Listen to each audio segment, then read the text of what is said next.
Kashinath entertainment YouTube channel के सभी सम्मानित हमारे दर्शकों और श्रोताओं को सादर प्रणाम।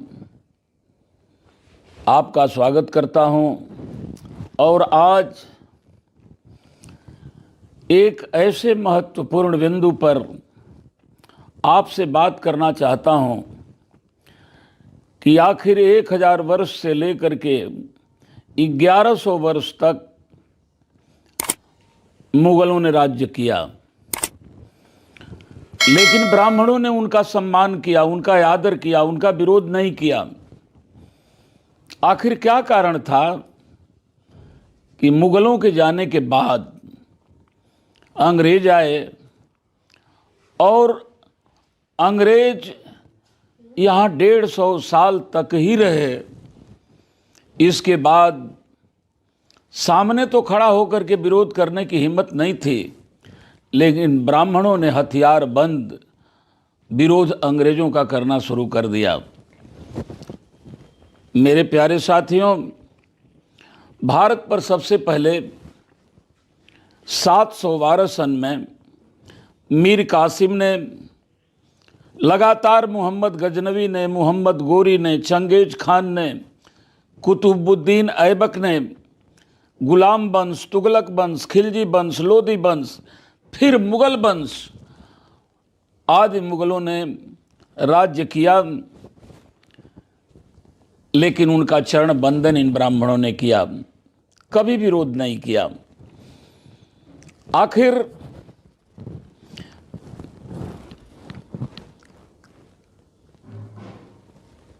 मुगलों ने हालांकि खूब अत्याचार किए, लेकिन उनका विरोध नहीं किया, इसलिए कि मुगलों ने उनकी मनुस्मृति को छेड़छाड़ नहीं किया।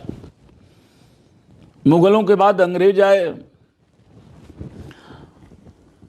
उम्मीद थी ब्राह्मणों को कि हमारी मनुस्मृति की व्यवस्था अंग्रेज भी कायम रखेंगे, लेकिन अंग्रेजों ने जब इस देश में शूद्रों की, अछूतों की दुर्दशा देखा, ब्राह्मणों का अत्याचार देखा, तो उन्होंने, अंग्रेजों ने 1795 ईस्वी में अधिनियम 11 बना करके शूद्रों को भी संपत्ति रखने का अधिकार दे दिया। इसके पहले मनुस्मृति का संविधान था, संपत्ति का अधिकार केवल ब्राह्मणों को था। कोई शूद्र संपत्ति रखने के हैसियत में हिम्मत नहीं कर सकता था। यह कानून 1795 में अधिनियम 11 के द्वारा अंग्रेजों ने स्थापित किया। 1773 में ईस्ट इंडिया कंपनी ने रेगुलेटिंग एक्ट पास किया, जिसमें न्यायालय में समान व्यवस्था लागू की गई। काल के सामंत ब्राह्मण नंद कुमार देव को फांसी हुई थी। इस बात को समझ लें कि पहले मनुस्मृति के संविधान के अनुसार ब्राह्मण कितना ही अत्याचार करेगा, व्यभिचार करेगा, उसको सजा नहीं होती थी। लेकिन अंग्रेजों ने 1773 में एक कानून बनाया कि कोई भी गलती करेगा, ब्राह्मण भी करेगा, शूद्र भी करेगा, अछूत भी करेगा, तो सबको समान दंड दिया जाएगा। और इसी कानून के तहत बंगाल में एक नंद कुमार सामंतवादी ने बहुत अछूतों का कत्ल कर दिया था और उस ब्राह्मण को अंग्रेजों ने फांसी की सजा दिलवाया था।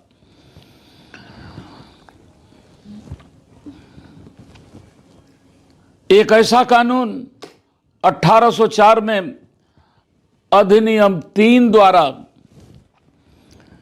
अंग्रेजों ने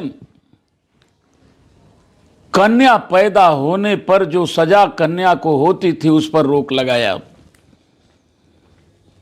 मेरे दोस्तों, दुख होगा, आपको कष्ट भी होगा।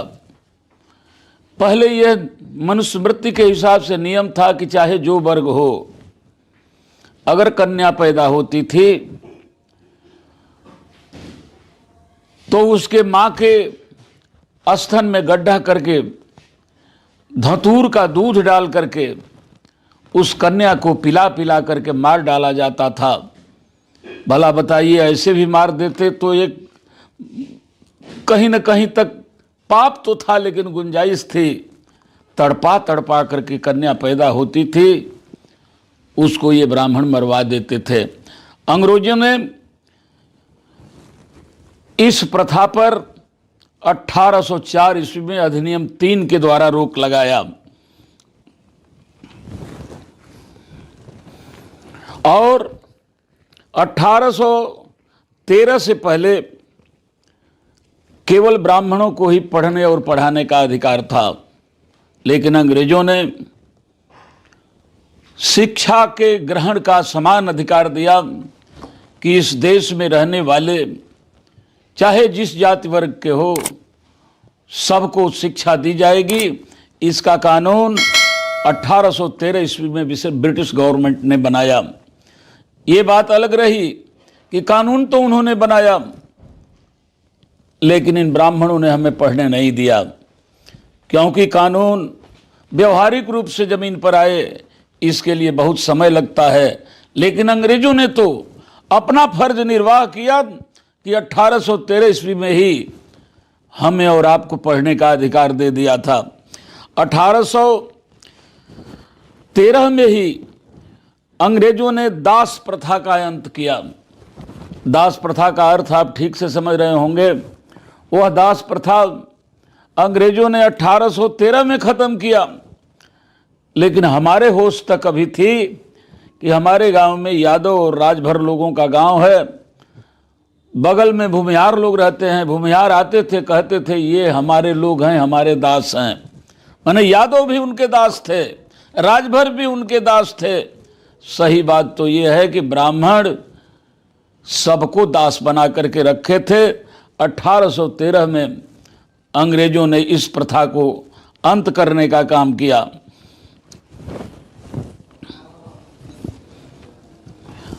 1817 में समान नागरिक संहिता कानून बनाया।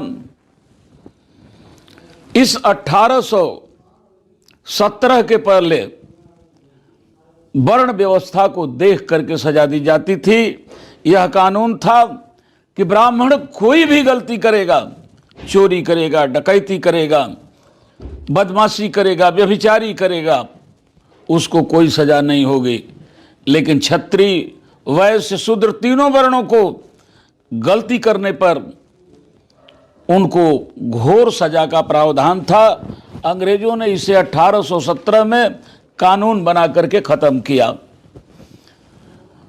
1819 में अधिनियम 7 के तहत ब्राह्मणों द्वारा शूद्र स्त्रियों के शुद्धिकरण पर रोक लगाई गई। मेरे दोस्तों, यह भी हमारे और आपके अपमान की पराकाष्ठा थी कि शूद्रों और अछूतों की शादियां जब होती थी, जिस लड़की से मनुस्मृति के हिसाब से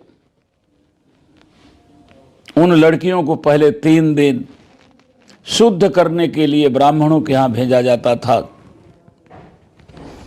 और 3 दिन के बाद छिपे छिपाए तौर पर बता रहे हैं कि वो हमारी पूर्वज माताओं को शुद्ध करके तो हमारे घर भेजते थे। 1819 में अंग्रेजों ने कानून बनाया कि अब कोई भी शूद्रों की, अछूतों की लड़की शादी होने के बाद इन ब्राह्मणों के घर में नहीं जाएगी। मेरे दोस्तों, 1830 ईस्वी में अंग्रेजों ने नर बलि प्रथा पर रोक लगाई।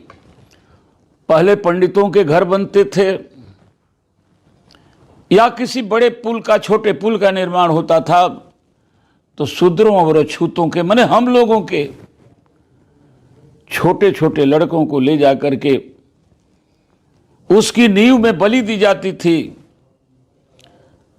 ताकि जो पुल बनेगा, वो घर बनेगा, उसकी नींव मजबूत होगी।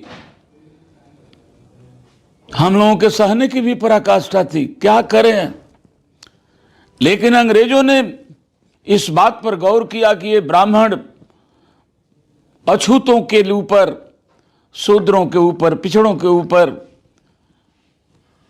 दुर्दशा पर दुर्दशा ढा रहे हैं।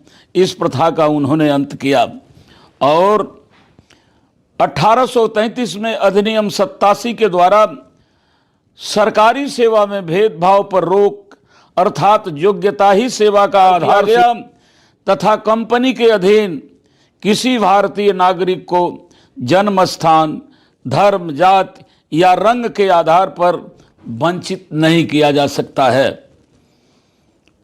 पहले ब्राह्मणों को ही किसी कंपनी में नौकरी पर रखा जाता था, लेकिन अंग्रेजों ने कहा कि नहीं, जो इस देश का निवासी होगा, किसी भी जिले का, प्रांत का होगा, किसी भी जात धर्म का होगा, पुरुष होगा अथवा महिला होगी, सबको समान अधिकार, जो योग्य होगा, नौकरी के लायक होगा। 1834 में पहला विधि आयोग का गठन किया और कानून बनाया कि व्यवस्था में जाति, वर्ण, धर्म, क्षेत्र की भावना से ऊपर उठकर और आगे काम करने के लिए तत्पर होना आयोग का प्रमुख उद्देश्य था। एक कानून गजब था इन ब्राह्मणों का कि जब शूद्रों का और अछूतों का पहला पुत्र होता था तो नियम था कि उसे गंगा में फेंक दोगे। यह नियम था कि गंगा को दान करोगे, क्योंकि ब्राह्मण ये जानते थे कि किसी का पहला पुत्र मजबूत होता है, बलवान होता है, बुद्धिमान होता है।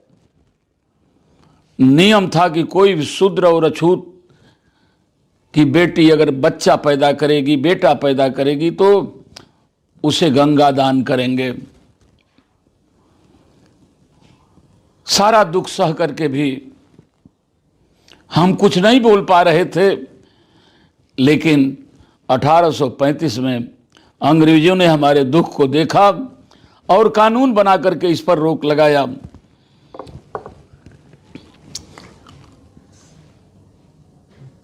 हिम्मत नहीं थी किसी शूद्र की कि इन ब्राह्मणों के खिलाफ चारपाई पर बैठ जाए, कुर्सी पर बैठ जाए, दरी पर बैठ जाए, अच्छा कुर्ता पहन के आ जाए, मुस्कुराते हुए आ जाए। लेकिन अंग्रेजों ने इस प्रथा को भी 1835 में कानून बना करके कि कोई भी, हर आदमी आदमी है, चाहे ब्राह्मण हो, शूद्र हो, वैश्य हो, क्षत्रिय हो, सबके सामने कुर्सी पर बैठ सकते हैं। हालांकि कानून लगने के बाद भी, आज़ादी के बाद तक, अब तक भी भारत के अंदर बहुत ऐसी जगह हैं जहाँ पर हमारे लोग इनके सामने पर डर के मारे कुर्सी पर नहीं बैठते। लेकिन अंग्रेजों ने कानून बना करके इसे 1835 में ही ख़त्म कर दिया था। 7 मार्च 1935 को लॉर्ड मैकाले ने शिक्षा नीति राज्य का विषय बनाया और उच्च शिक्षा को अंग्रेजी भाषा का माध्यम बनाया।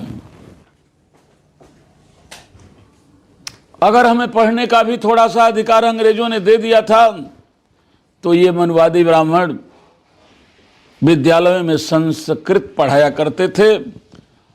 हम भी अगर पढ़ने के लिए, खुदा न खास्ता हम में से कोई होगा बड़ा आदमी अगर जाए, संस्कृत पढ़ना पड़ता था।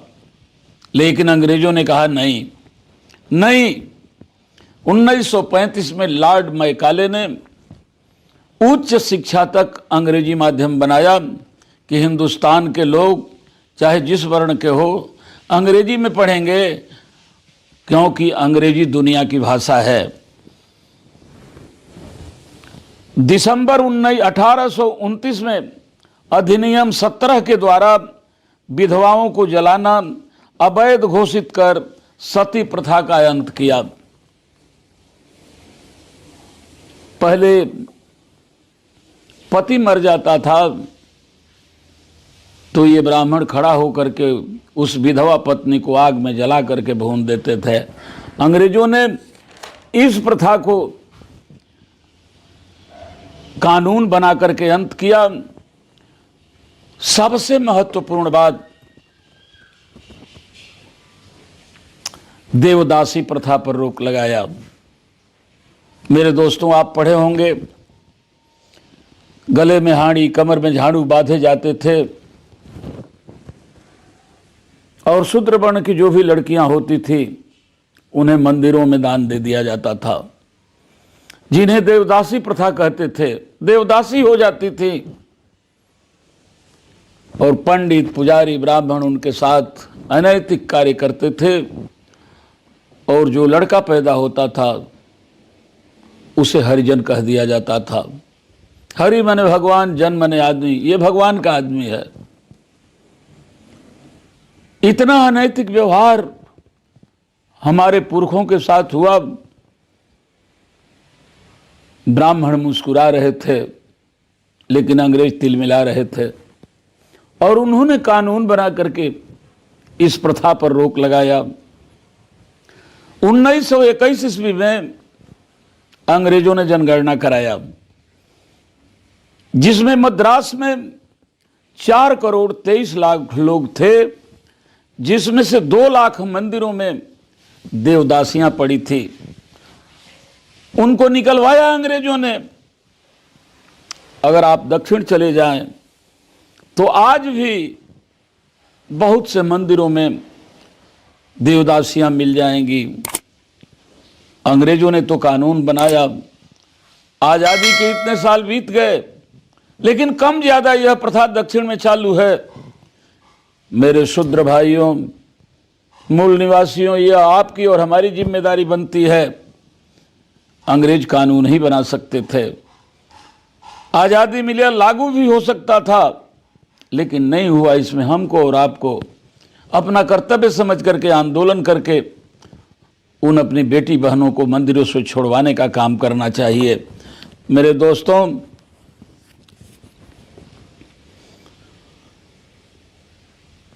मनवादियों के जमाने में विद्यालय नहीं, आश्रम चलता था। उन आश्रम में पढ़ने के लिए लोग जाते थे, अपने मन माफिक अपने धर्म के अनुसार हमारे लोगों को भी शिक्षा देते थे।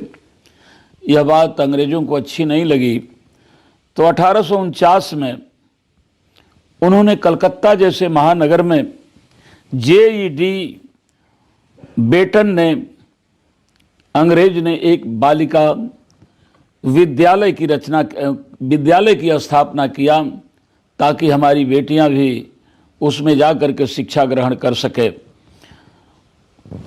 1854 में अंग्रेजों ने 3 विश्वविद्यालय बनाया, मद्रास में, कलकत्ता में और बंबई में, और 1902 ईस्वी में विश्वविद्यालय आयोग का भी गठन किया। 1863 में अंग्रेजों ने कानून बनाकर चरक पूजा पर रोक लगाया। 1871 में अंग्रेजों ने भारत में जातिवार जनगणना प्रारंभ किया था, जो लगातार 1871 से 1941 तक चली। लेकिन 1948 में, जब 1947 में 15 अगस्त को देश आज़ाद हो गया, तो 1948 में पंडित जवाहरलाल नेहरू ने कानून बना करके उस जनगणना पर रोक लगा दिया, जो अंग्रेजों ने जनगणना के लिए हिंदुस्तान में कानून बनाकर चालू कराया था। 1872 में सिविल मैरिज एक्ट द्वारा बाल विवाह पर रोक लगाया अंग्रेजों ने, और अंग्रेजों ने महार और चमार रेजिमेंट बनाकर इन जातियों को सेना में भर्ती होने के लिए भी कानून बनाया। लेकिन ब्राह्मणों के दबाव में आकर के अंग्रेजों ने कुछ ही दिन के बाद इस कानून को अंग्रेजों ने ख़त्म कर दिया। मेरे दोस्तों, अगर इनकी बात अगर हम देखें तो दोस्तों, कहीं से न कहीं से हमारा खून खौल उठेगा। अंग्रेजों ने रैयत बाड़ी पद्धति बना करके प्रत्येक भूमिदार को भूमि का स्वामी स्वीकार किया, कानून बनाया। हमारे लोग खेतों में काम करते थे, गरीब थे, खेत उनका था, ब्राह्मणों का। अंग्रेजों ने कानून तो बनाया, लागू शायद 100% अब तक नहीं हुआ है कि जो जिस भूमि में काम कर रहा है, जोत बो रहा है, वही उसका मालिक होगा। शूद्रों को, अछूतों को बहुत कुछ देने का प्रयास किया अंग्रेजों ने। 1918 में साउथ बरो कमेटी को भारत में अंग्रेजों ने भेजा। यह कमेटी भारत में सभी जातियों का विधिमंडल कानून बनाने की संस्था में भागीदारी के लिए आया था। साहू जी महाराज के कहने पर पिछड़ों के नेता भास्कर राव जाधव और अछूतों के नेता डॉक्टर भीमराव अंबेडकर ने अपने लोगों को विधिमंडल में भागीदारी के लिए ज्ञापन भी दिया था। उस समय एक आयोग बनाया अंग्रेजों ने, जिसमें हमारे पूर्वज, हमारे पुरखे, जिन्होंने शिक्षा में क्रांति चला करके हमें भी शिक्षित होने का आंदोलन किया था, साहू जी महाराज ने भास्कर राव जाधव को और डॉक्टर भीमराव अंबेडकर जी को उसमें मेंबर बनाया, ताकि ये भागीदारी के विषय में पॉइंट बना करके अंग्रेजों को ज्ञापन दे, और दिया भी गया। 1919 में भारत सरकार ने विधि आयोग का गठन किया।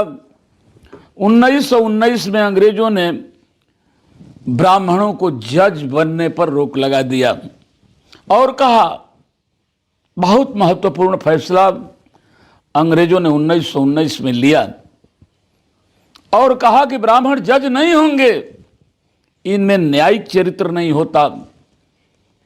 इस धरती पर सबसे, दुनिया में सबसे बड़ा जातिवादी अगर कोई है, ब्राह्मण है। अंग्रेजों ने 1919 में कानून बना करके ये नहीं जज होंगे कानून बनाया था। 1927 में अंग्रेजों ने कानून बनाकर शूद्रों को सार्वजनिक स्थानों पर जाने का अधिकार दिया था, मंदिरों में जाने का, विद्यालयों में जाने का, कुएं पर जाने का अधिकार 1927 में अंग्रेजों ने हमको दिया था। लेकिन मित्रों, में झूठ नहीं बोलता, यही काम कुछ दिन पहले यादवों के साथ भी हो रहा होगा। लेकिन जब हम छोटे थे तो हमारा गांव भूमिहार साहब लोगों का है, राय साहब लोगों का है।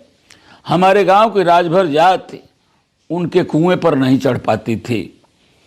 जरूर 50 वर्ष पहले यादव भी नहीं चढ़ पाते होंगे, लेकिन हमारे सामने राजभर, बिंद, मलाह कुएं पर नहीं चढ़ पाते थे कि कुआं अशुद्ध हो जाएगा। अंग्रेजों ने इस दर्द को समझा और सार्वजनिक स्थान पर जाने के लिए 1927 में कानून बनाया।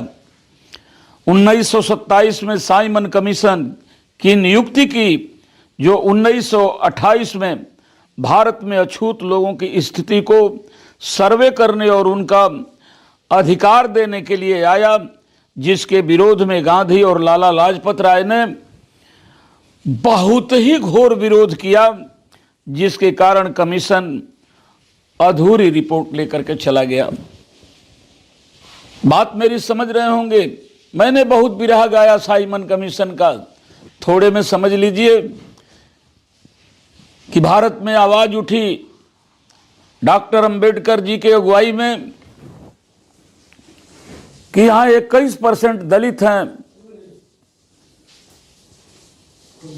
और 64% पिछड़े हैं, 85% इनको आरक्षण चाहिए, पिछड़े भी गरीब हैं।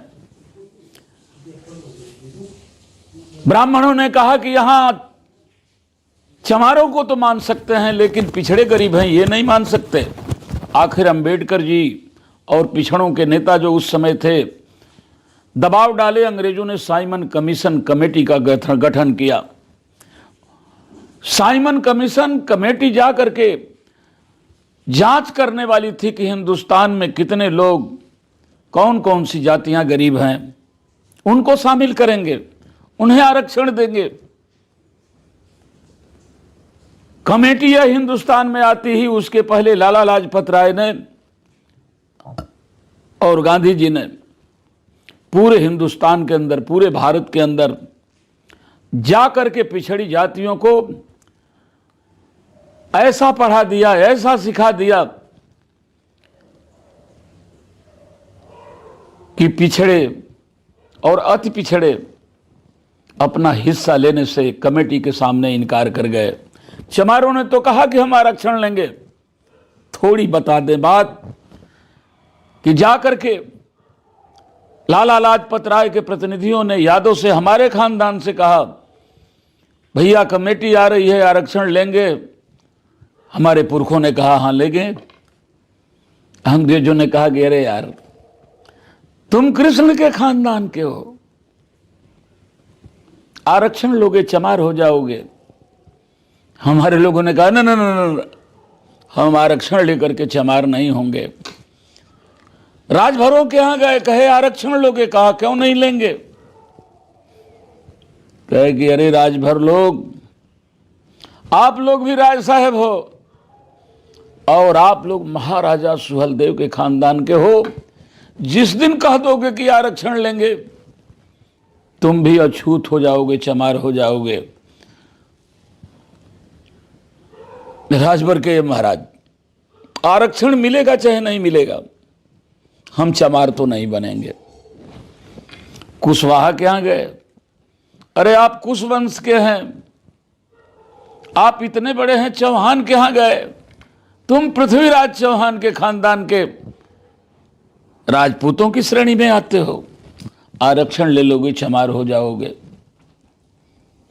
इसी तरीके से हर बैकवर्ड के यहां, पिछड़े के यहां गए और उनको बड़े खानदान का बता करके, आप बड़े लोग हो, आरक्षण ले लोगे तो चमार हो जाओगे,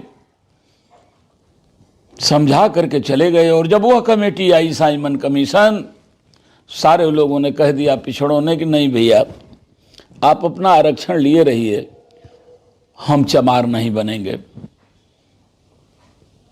अंबेडकर जी चमारों को तो दिलवा सके, लेकिन हम लेने के लिए तैयार नहीं हुए। अंग्रेजों ने तो वफादारी की थी कि ब्राह्मणों से मुक्ति दिलाने के लिए साइमन कमीशन को भेजा था। अगर हम नहीं लिए, दोस्तों, आखिर हम कब तक गलती करेंगे। अब तो आजादी है, हमारी आबादी 85% से अधिक है, हम गुलाम बन करके हैं आर्थिक। बस आपको सोचने समझने के लिए यह बात आप लोगों के बीच में कर रहा हूं। इस पर फिर भी अंग्रेजों को संदेह हुआ कि हमें एक बार और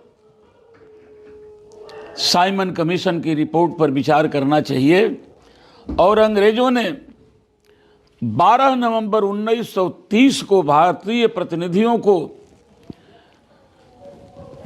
लंदन में गोलमेज सभा में बुलवाया। गोलमेज सभा में जाने के लिए आप जानते होंगे कि बाबा साहब डॉक्टर भीमराव अंबेडकर गोलमेज सभा में जाने के लिए लंदन तैयार हो रहे थे। तब तक उनका बहुत ही खूबसूरत लड़का राजरतन दुनिया को छोड़कर चला गया, लाश पड़ी हुई थी। भाई ने कहा, आप लंदन जा रहे हैं? बाबा साहब ने कहा, हाँ जा रहे हैं। राजरतन का देहांत हो गया। बारे बाबा साहब, अंबेडकर जी, उन्होंने कहा भाई से, मरे हुए बेटे को तुम संभाल लेना। आज तो मेरा एक बेटा मरा है, अगर लंदन गोलमेज सभा में नहीं जाऊंगा तो मेरे करोड़ों बेटे मर जाएंगे। हे पूजनीय बाबा साहब डॉक्टर भीमराव अंबेडकर, अगर आप नहीं होते तो पिछड़ों और दलितों की क्या दुर्दशा होती, जिसको शब्दों में नहीं बांधा जा सकता। 24 सितंबर 1932 को अंग्रेजों ने कम्युनल अवार्ड घोषित किया, जिसमें निम्न प्रमुख अधिकार दिए गए। एक कानून बनाया जिसमें ये अधिकार दिए गए कि जो भी वयस्क हो जाएगा 18 वर्ष का, उसको वोट देने का अधिकार होगा, उसके पहले नहीं था।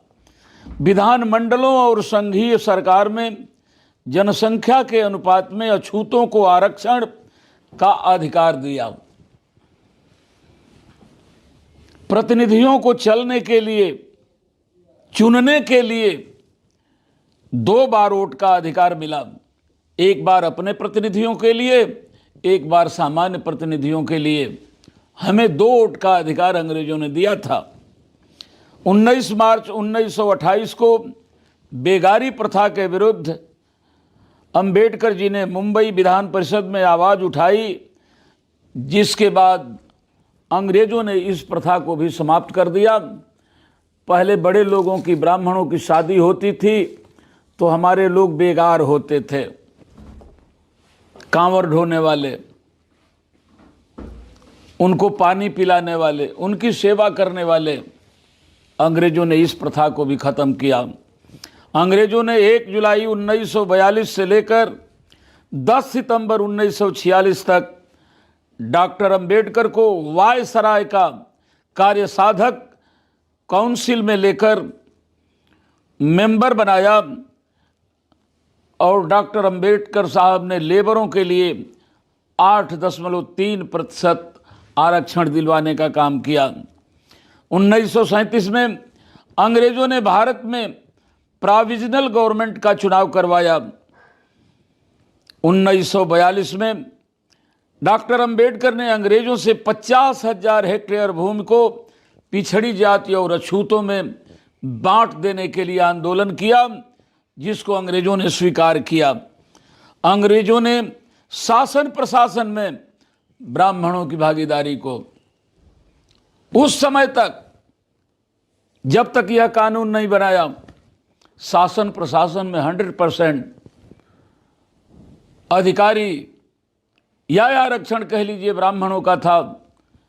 लेकिन अंग्रेजों ने कहा कि यह घोर अन्याय है और अंग्रेजों ने उस समय शासन प्रशासन में ब्राह्मणों की भागीदारी 100% से घटा करके 2.5% पर खड़ा कर दिया।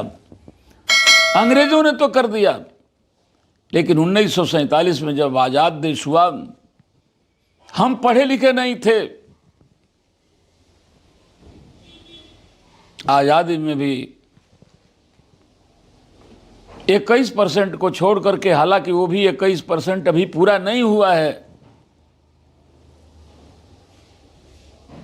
दलितों का, सब पर ब्राह्मणों का अधिकार हो गया, चाहे आईएएस चाहे आईपीएस। हालांकि अंग्रेजों ने कानून तो बना दिया था, लेकिन आज भी जो गवर्नमेंट चल रही है, किस तरीके से हमारे संविधान को ख़त्म करने में लगी है, जो बाबा साहब डॉक्टर भीमराव अम्बेडकर ने दिया है, इसको आप बखूबी समझते हैं, समझ रहे हैं। आज हम और आप और हमारे बच्चे और हमारे साथी भाई बहन सब पढ़े लिखे हो गए हैं, सिर्फ जानकारी के लिए कि आखिर ब्राह्मणों ने मुगलों का नहीं, अंग्रेजों का क्यों विरोध किया। अंग्रेजों ने शूद्रों और महिलाओं को सब अधिकार देकर सबको बराबरी में खड़ा कर दिया। ये 37 ऐसे अधिकार कानून बना करके अंग्रेजों ने शूद्रों और दलितों को दिया कि ब्राह्मण बौखला गए कि अब तो यह हिंदुस्तान, यह भारत देश शूद्रों और दलितों के हाथ में अंग्रेज दे देंगे। लड़ाई करने भर तो हिम्मत नहीं थी, लेकिन आग सुलगाने के लिए ये माहिर होते हैं। अंग्रेजों के खिलाफ हथियारबंद आंदोलन शुरू किए।